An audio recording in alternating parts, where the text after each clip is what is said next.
Our third example of the mass production that occurred in the suburbs in the post-World War II era brings us closer to TU when we take a look at the Baltimore Beltway. The image on the right-hand side of your screen was from the early 1960s. A guide to the Beltway showed how the Beltway encompassed Baltimore City and also the location of the different exits.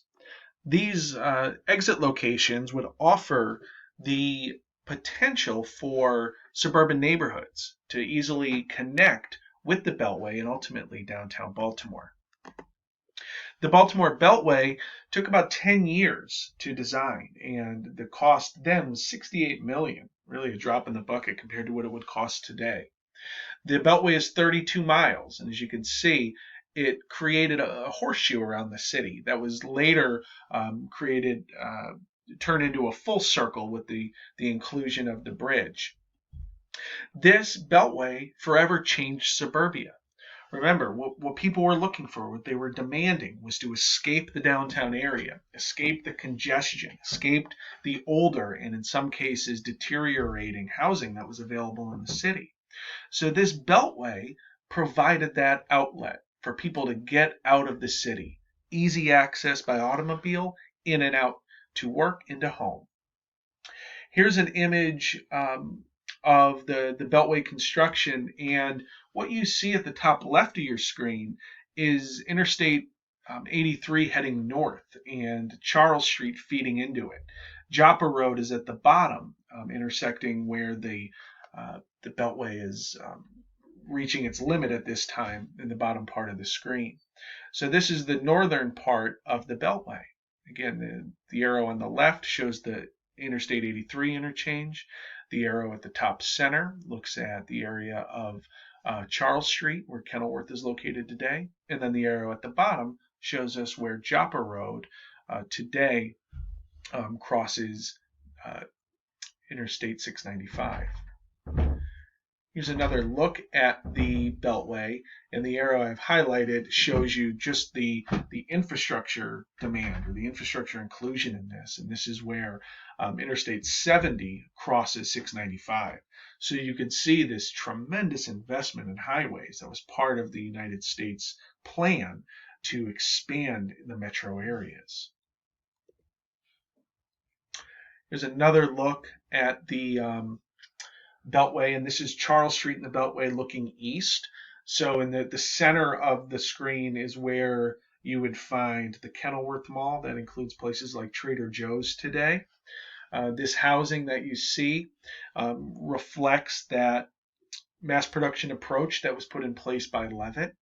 So this Levittown model spread all around the country.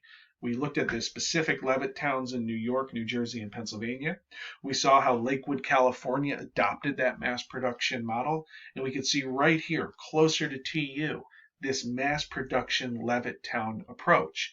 While these developments weren't designed by Levitt, that model, that approach was used here. And you can see these homes, very similar, about 1,100 square feet, very similar sized lots, very similar narrow market, middle class Americans, and when these were built, it primarily would have been white Christian Americans.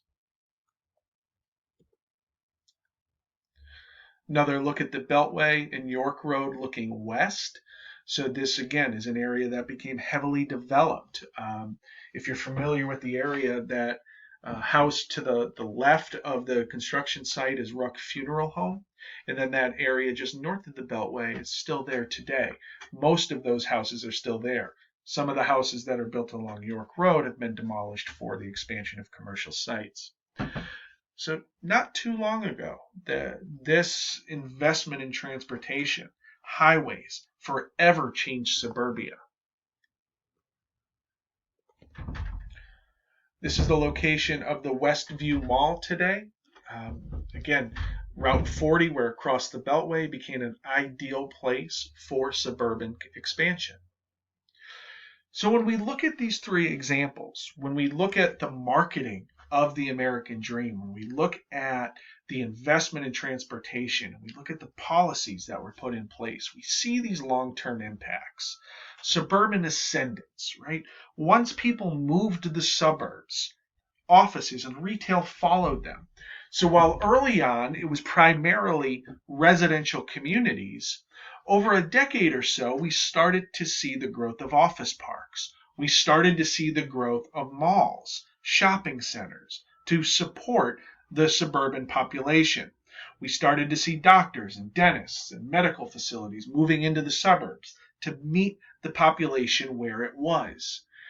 The growth of the suburbs created unprecedented wealth and opportunities. The biggest asset for Americans today is real estate. So generational wealth was built by those who were able to move into the suburbs. Opportunities for jobs, community, future growth were all found in the suburbs. This was an exciting place to be for the Americans who could move to the suburbs. At the same time, we saw the decline in the central business district. We saw people moving out, so we saw a population decline. We saw a lack of investment in the central business district, and we saw what is also known as a brain drain, as the best and the brightest were leaving for suburban opportunities. The central business district, again, experiencing population and financial decline. So that idea of uneven growth that Harvey wrote about began to increase in different cities around the country as the suburbs were thriving, economic opportunities, social opportunities, where the central business district was suffering, lack of financial investment, and the best and the brightest, those who could move out of the city would move out of the city.